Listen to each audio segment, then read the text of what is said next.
Assalamualaikum warahmatullahi wabarakatuh. Waalaikumsalam warahmatullahi Sahabat Radar semua, inilah Kang Asep Tamam. Kami mengundang beliau ke sini untuk berbincang-bincang tentang COVID. Beliau adalah pengamat sosial, pemerintahan dan politik yang cukup intens mengawasi bagaimana atau meninjau bagaimana masyarakat, bagaimana pemerintah dalam menangani ini. Nah, kita langsung aja, Kang Asep. Sehat kan? Siap. Udah lama kita nggak ketemu ya, berbincang seperti inilah. Ya, saya juga pengen sekali-kali merasakan podcast itu seperti itu. Kita ngobrol santai aja di podcast ini, Kang ya. Boleh. Ini pengamatan Akang sampai hari ini nih, bagaimana sih kondisi masyarakat sekarang dalam hal beradaptasi dengan situasi COVID saat ini, Kang? Ya. Jadi setiap kejadian yang menimpa seseorang, menimpa masyarakat secara umum, secara kolektif, itu memang seringkali memunculkan di awal kedatangannya itu sebuah kejutan, kekagetan, kepanikan yang luar biasa ya. Maka kita bisa melihat dari Maret ketika tibanya tamu corona itu ke Indonesia sampai hari ini masuk ke bulan harus dihitung ya. Iya. Maret, April, Mei, Juni, Juli, Agustus, September, Oktober. Wah, ada 8 Nah, kan? sudah ke 8 itu saya melihat ada kekagetan itu sekitar 3 sampai 4 bulan lah. 4 bulan. 4 bulan. Ada perubahan signifikan dalam segala dimensi kehidupan. Maka kita melihat dari mulai anak kecil sampai orang tua, dari mulai orang tua sampai anak kecil, itu benar-benar berubah gitu. Dan perubahan itu membuat mereka ada yang menjadi nyaman, yang benar-benar menjadikan tantangan, ada juga yang merasa tersiksa dan stres. Mereka yang aktif, produktif itu benar-benar mendapatkan momentumnya di 4 bulan pertama itu. Mungkin ngomongin saya itu ya. 4 bulan kedatangan COVID itu saya alhamdulillah bisa menerbitkan 7 buku gitu. Wah, 7 buku ya. Tetapi setelah itu hari ini setelah melewati masa kepanikan itu justru tidak lagi produktif. Nah, berbeda dengan anak-anak, guru atau siapapun ya yang dulu di 4 bulan itu merasa tersiksa, stres karena tidak masuk kelas, tidak ketemu guru, tidak ketemu murid, tidak ketemu teman-temannya, stres semuanya. Kemudian juga sistem nasionalnya itu juga belum benar-benar kuat untuk menangani masalah mereka, masalah pendidikan, terutama masalah psikologis mereka. Nah, setelah itu kemudian hari ini justru mereka, anak-anak kita yang sudah tidak lagi stres ya, enak ya main, apa gitu. Apalagi kemarin di Tasik terjadi lonjakan, mereka yang yang kemarin itu pernah sempat lah 1 minggu 1 kali ke sekolah, sekarang betul-betul total main, total ngurus. Ya, jadi kepanikan itu sudah berkurang, bahkan mungkin hilang. Padahal hari ini, minggu ini atau bulan ini kasus itu melonjak tajam. Ya, klaster-klaster baru di Tasik itu bukan lagi 1, 2, 3 kasus, bahkan ratusan kasus di pesantren ini kan seperti itu gitu. Kita damang-damang saja. Ya, jadi secara psikologis memang hari ini ada lumayan perubahan. Faktornya diantaranya adalah pemerintah juga sudah mulai menemukan cara untuk secara integral, secara holistik untuk menangani masalah ini, sehingga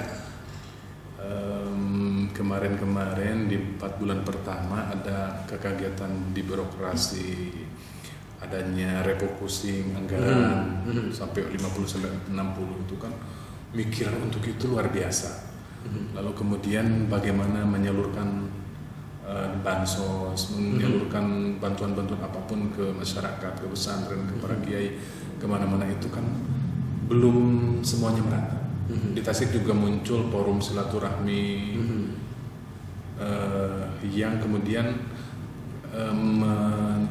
mempersatukan para RT, para RW yang ya karena memang ini urusan penyaluran itu tidak membuat sistem yang terpadu sehingga kemudian RT RW disalahkan.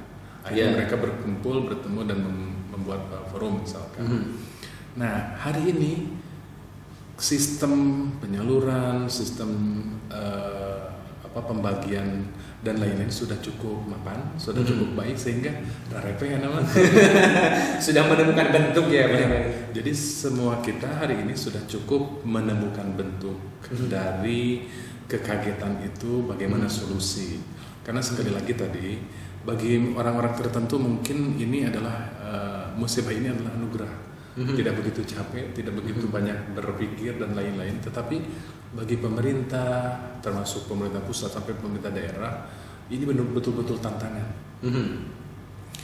Saya juga membaca ya bahwa di semester kedua sampai semester ketiga, triwulan kedua triwulan kedua itu April, Mei, Juni ya, itu kan ekonomi nasional ini terpuruk, turun sampai minus 5,32%. Itu karena kekagetan nasional yang ini juga mendunia ya gitu, dan semuanya sepertinya di dunia itu kekagetan itu ada di triwulan kedua, jadi bulan April, Mei, dan Juni. Nah setelah itu ada upaya kuat untuk memperbaiki di triwulan ketiga, dan ya mudah-mudahan di triwulan terakhir nanti sekarang itu ada jawaban lah gitu, dari berbagai dimensi kehidupan manusia di dunia, terkhusus di Indonesia, lebih khusus lagi di Tasikmalaya. Ini kan melihat kondisi psikologis anak-anak yang sekolah dengan sistem ini, gimana menurut Akang? Banyak yang daring. Ya, satu lagi ya, waktu itu rame sekali, masyarakat itu tidak punya kuota. Iya. Ini kan negara kan pusing gitu, bagaimana harus belajar, tapi fasilitas untuk belajar tidak ada. Akhirnya kan sekarang istri saya kan guru, honor ya. Sekarang di HP-nya itu lebih dari 20 giga tuh kan. Yang gratis itu.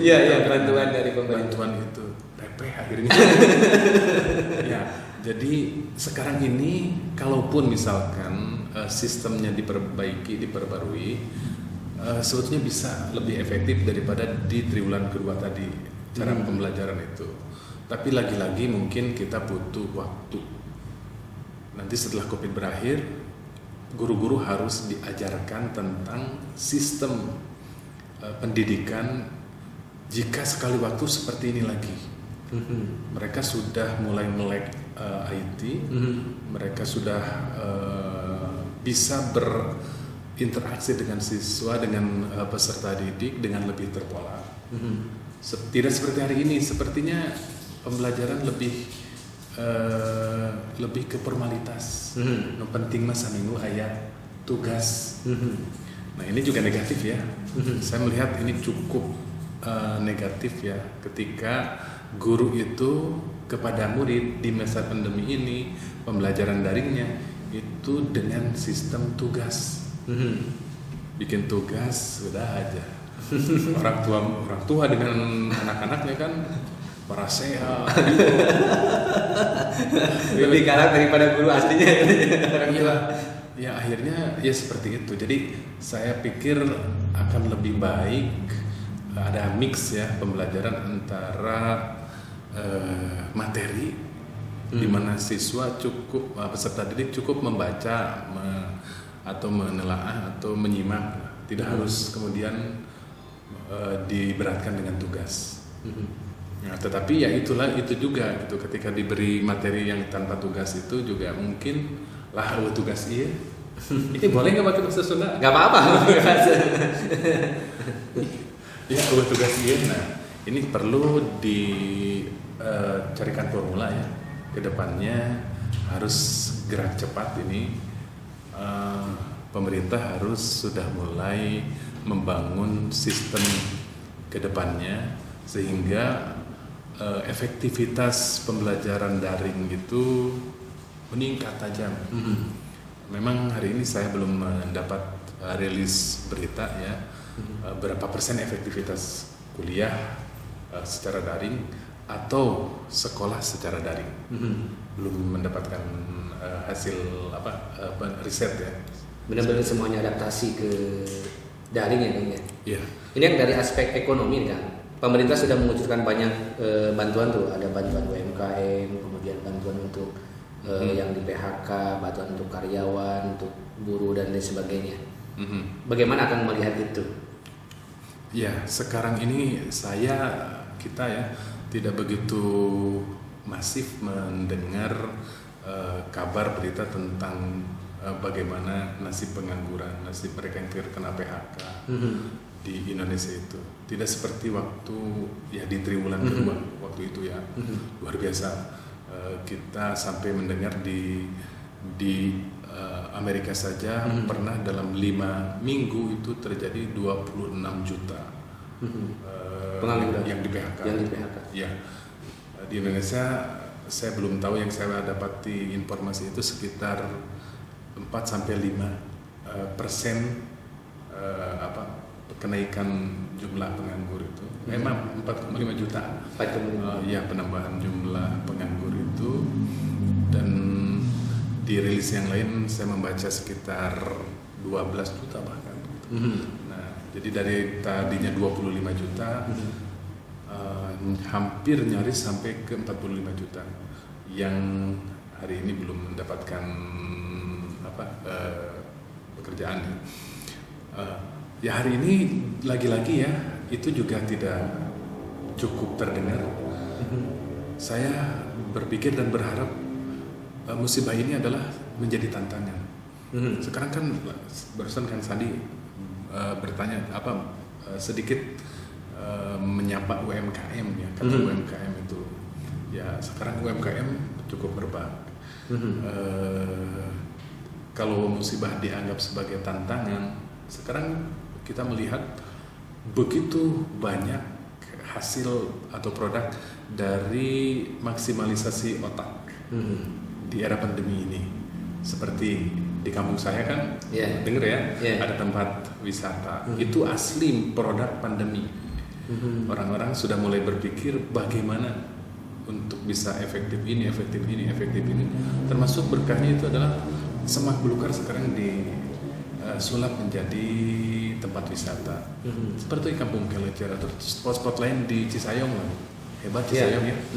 Ada Kampung Kolecer, ada itu jalan tol Cisinga, ada curug Badak ya, dan lain-lain. Nah, sebagian hadir di musim pandemi itu karena bagaimana bisa memaksimalkan potensi otak untuk menjadikan pandemi ini bukan lagi sebagai musibah tetapi sebagai lebih kreatif dan sebagai tantangan, sehingga tadi mereka yang terkena dampak, dan ini dampak sosial ya. Dampak sosial dari pandemi ini bukan hanya di Tasik tapi di Indonesia, bukannya di Indonesia tetapi di 180 negara di dunia. Bahkan konon katanya sampai 92% negara di dunia mendapatkan dampak itu dan mengalami pertumbuhan ekonomi negatif. Saya juga baru tahu pertumbuhan ekonomi negatif.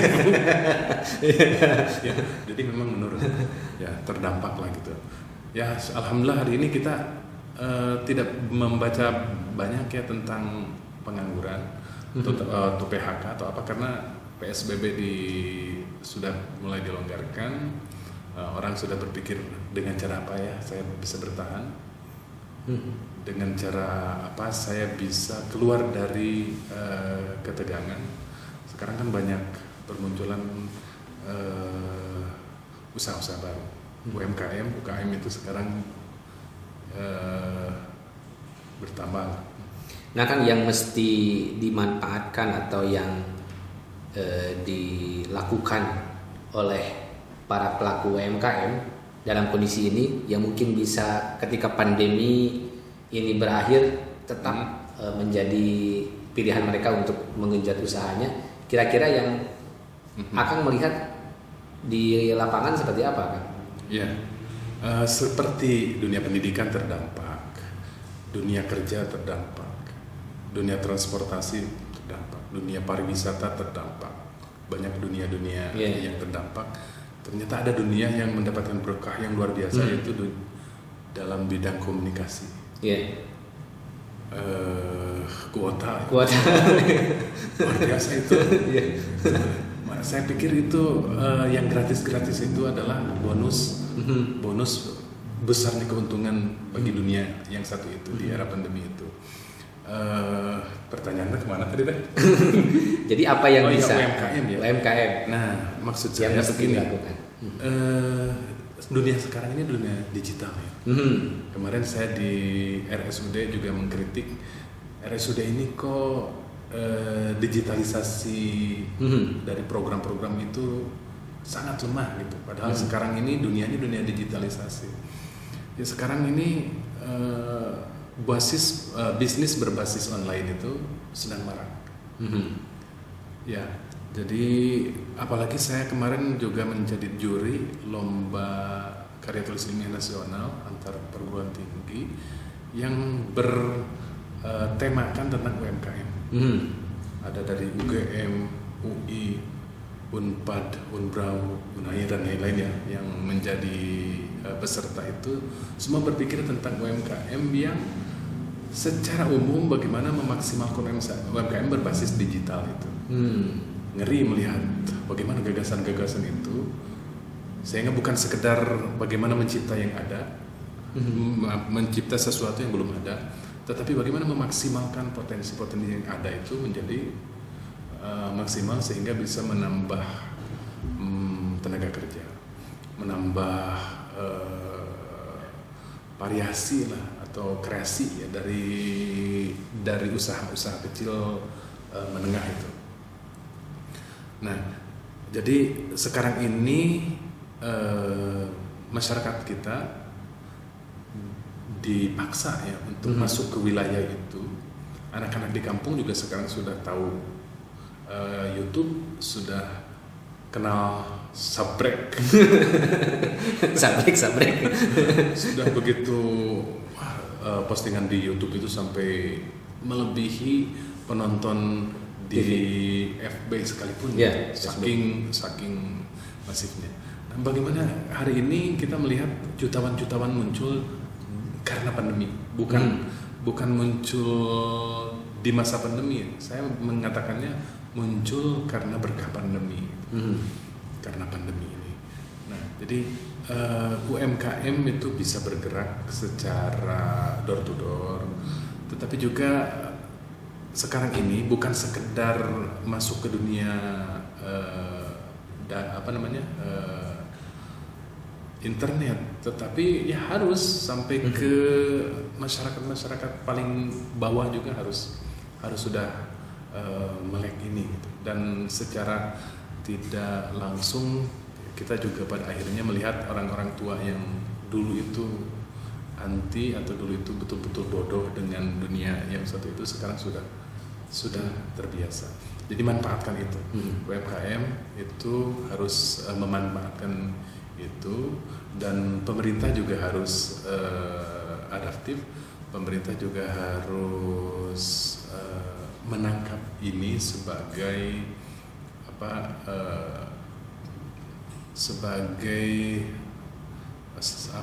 sebagai sesuatu yang perlu bukan sekedar didorong, ya, tetapi pemerintah proaktif,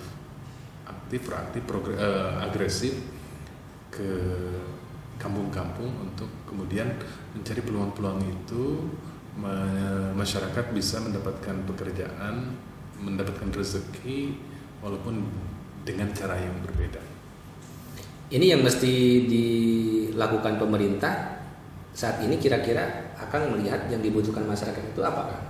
Ya, Saya mencoba ya mempelajari bagaimana pemerintah melihat COVID atau pandemi ini secara global, internasional, di mana misalkan di India sekarang kan termasuk sudah sampai 1 juta ya ininya korbannya itu. Indonesia sudah mulai sudah dianggap lebih baik daripada India yang pertumbuhan ekonomi sebelumnya itu kan India itu lagi bagus-bagusnya. Ya, pemerintah melihat bagaimana tantangan dari menurunnya ekonomi itu yang kemudian minus 5,32 di triwulan kedua, kemudian di triwulan ketiga antara 2,9 sampai 1% ya gitu, minusnya. Ada upaya keras dari situ. Jadi pemerintah berangkat dari angka yang kemudian dari itu segmen-segmen apa yang harus ditutup. Ya termasuk kan dengan terus menggenjot bantuan sosial kepada masyarakat agar daya beli masyarakat itu meningkat gitu. Kalau daya beli masyarakat meningkat, ya tentu ekonomi hidup. PSBB itu betul-betul mengikat masyarakat untuk diam dan gerak ekonomi kan menjadi lumpuh. Nah, jadi ya saya melihat pemerintah sudah melakukan apa yang seharusnya dilakukan dengan melihat berangkat dari angka itu dengan kerja dari atas, kerja ke bawah dan seterusnya, sehingga hari ini lagi-lagi kita mendengar bahwa tidak lagi mendengar ya tentang masalah-masalah sosial dikarenakan dari COVID ini. Tentang kejahatan sosial juga tidak begitu terdengar meningkat ya, karena memang saya melihat ini pemerintah bergerak dari pusat sampai daerah, bagaimana kemudian secara terpadu tetap berfokus kepada kesehatan, kemudian kepada ekonomi, kesehatan ekonomi. Kalau kesehatan yang difokuskan, ekonomi bisa jatuh. Kalau ekonomi diputuskan, kesehatan juga bisa jatuh. Jadi harus beriringan berarti. Harus beriringan, tetapi memang kesehatan lebih penting. Jadi ya kan PSBB itu pada akhirnya ekonomi jadi lumpuh. Kalau tidak PSBB dibebaskan, terbuka, akhirnya kan nanti kesehatan terganggu. Ya cukup kompleks ya. Tetapi sekali lagi bahwa ini bukan musibah, ini harus jadi berkah, ini harus jadi tantangan. Pemerintah berangkat dari apa yang saya sampaikan tadi. Ya mudah-mudahan di awal 2021 itu sudah menemukan beragam solusi ya. Misalkan sekarang di mana-mana terjadi peningkatan jumlah kasus COVID ya. Tetapi pada saat yang bersamaan kita tidak melihat adanya kepanikan di masyarakat. Sekarang sudah melihat bahwa memang gaya hidup 3M itu benar-benar menjadi kebutuhan. Saya kira di bulan November mudah-mudahan sudah mulai melandai, sudah menurun, bahkan vaksin sudah mulai bisa lagi di manage sekarang di pemerintah pusat vaksin. Iya, ya mudah-mudahan dalam hal ini semua bersinergi, termasuk MUI yang nanti akan mengelola psikologi masyarakat, terutama dalam hal hukum dan agama ya gitu, juga diikut sertakan. Kemudian juga semua bersinergi. Dimulainya dari dunia pendidikan atau dari dunia usaha atau dunia apa, terserah, pasti di dalamnya ada gugus tugas. Yang di dalam gugus tugas itu ada profesor doktor ya, profesor dokter ya, yang keluaran dari Amerika, Inggris, Australia, Indonesia sendiri dan lain-lainnya. Dan itu mereka yang sekarang ini lagi capek untuk mencari formula di mana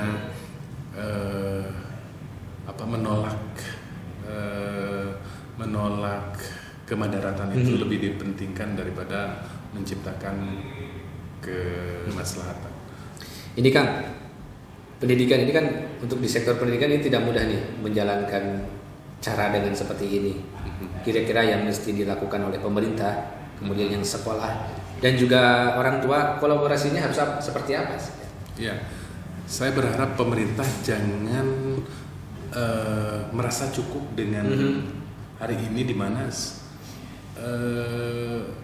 masyarakat sudah kondusif dari segi sosial ya dalam urusan pendidikan ini. Meskipun pada kenyataannya ternyata kacau. Yeah. Anak-anak itu tidak efektif.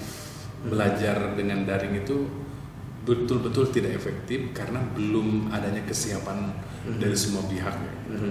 Saya yakin yang masih sangat banyak siswa yang belum bisa mengakses dunia digital ini dengan maksimal ya gitu. Nah, tetapi pada sisi yang lain ya pemerintah juga cukup berhasil meredam efek sosial dari belum efektifnya dunia pendidikan hari ini. Nah, saya berharap dan percayalah bahwa pemerintah juga sekarang sedang mencoba agar posisinya tidak seperti ini. Ya, lumayanlah sisi sosialnya sudah bisa diredam. Tetapi dunia pendidikan harus mampu menciptakan manusia-manusia cerdas. Nah, artinya dalam hal ini memang betul harus ada sinergi antara guru dengan murid dengan orang tua, sehingga orang tua kemudian mampu menjadi jembatan yang baik di antara guru dengan siswa. Kita bersyukur ya bahwa hari ini orang tua betul-betul memberi apresiasi penghargaan yang tinggi kepada guru. Karena mereka menjadi guru, hese jadi guru. Ya. Bisa merasakan sekarang. 4 bulan itu di triwulan kedua itu saya juga senewan, saya juga banyak marah ya gitu karena lagi nulis dipanggil Menteri Dalam Negeri untuk ini ibu nggak bisa gitu, gue lah keriwe gitu dan akhirnya kan emosi meningkat di triwulan kedua waktu itu. Nah sekarang alhamdulillah orang tua juga sudah mulai merasakan betapa mulianya menjadi guru dan betapa guru itu bukan hanya ngurus satu orang anaknya itu, tapi dalam satu kelas bisa mengurus sampai 28 siswa per kelas. Nah, jadi sebetulnya pemerintah harus cerdas menginventarisir ini, permasalahan ini, harus betul-betul hal ini